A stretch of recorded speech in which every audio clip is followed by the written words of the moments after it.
Now to the major cleanup effort underway after a raging fire destroyed part of a popular beer garden and restaurant in East Harlem. Yeah, the flames broke out last night at Santiago's beer garden on First Avenue, eventually spreading to a neighboring apartment building, displacing more than a dozen tenants.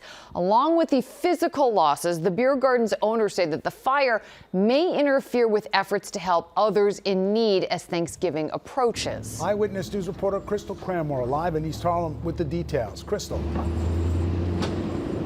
Good afternoon, David and Liz. Well, the owner of Santiago tells me that each year, at least for the last few years, they've donated food for Thanksgiving. Now, obviously, they cannot do that. The owner telling me that inside the building, inside the restaurant, is not too bad. The problem is the beer garden. If you look behind me, this is all that's left of Santiago's beer garden, a beloved gem in this community. As you can see, there's some cleanup going underway at this point, but again, all you see here is charred debris and mangled furniture. The community at this point now rallying behind the workers to get them back on their feet for the holidays.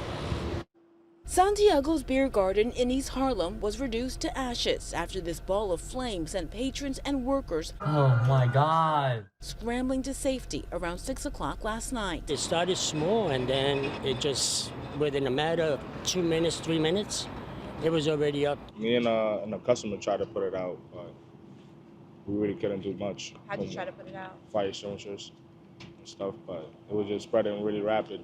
And ferociously, investigators say the flames from the beer garden burst through the apartment windows on the upper floors of these two buildings next door on First Avenue near 120th Street. Both issued vacate orders today as volunteers cleaned up and crews boarded at the space. I want to do something for my staff because they're out of a job right before the holidays, so I think we're going to start a GoFundMe. Matthew Furman is the owner of the beer garden. He opened it about 8 years ago, growing into a community partner, donating food for Thanksgiving. A lot of people were looking forward to it. You know, a lot of schools, a lot of little community centers and stuff, a lot of people in the neighborhood, and we can't do that anymore. The owner of this dry cleaner. The back of our store is pretty destroyed. Okay. The ceiling is down, and it's very messy. Also figuring out next steps for her staff. I'm just hoping that we can get back to business because, you know, it is a job.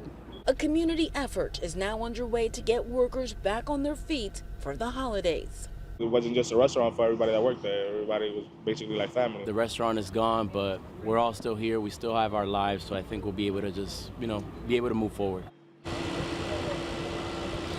And the Department of Buildings also issued vacate orders for 2337 and 2339 First Avenue, which again applies to the street level commercial spaces and the residential units above. Just a short while ago, the nonprofit Emergency Rights showed up to offer support to those people who were displaced as a result of the fire.